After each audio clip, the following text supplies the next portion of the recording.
เขตนี้นาเสริมสร้างและพัฒนา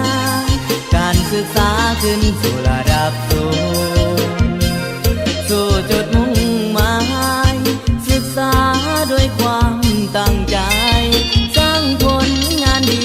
มอบให้วิทยาลัยของเราอาชีพผู้ล้ำเลิศประเสริฐทางปัญญา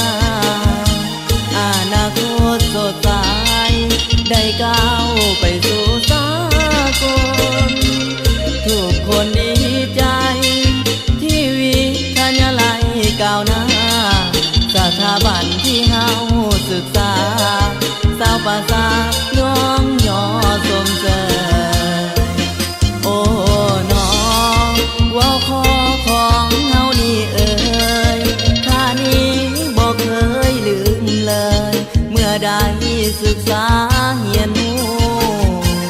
จะขอจารึกความดี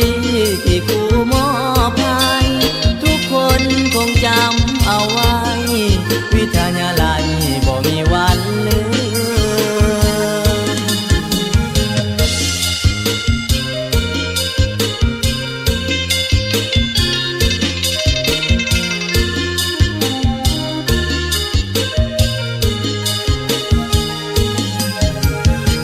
อาชีพผู้ล้ำเลิศประเสริฐทางปัญญาอนาคตสดใสได้ก้าวไปสู่สากลทุกคนดีใจ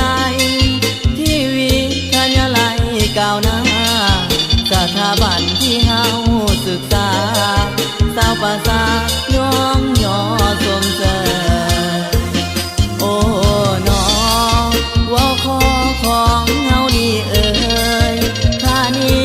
บอกเคยลืมเลยเมื่อได้ศึกษาเฮียนหูจะขอ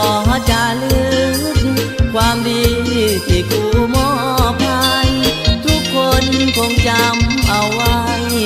วิทยาลัยบ่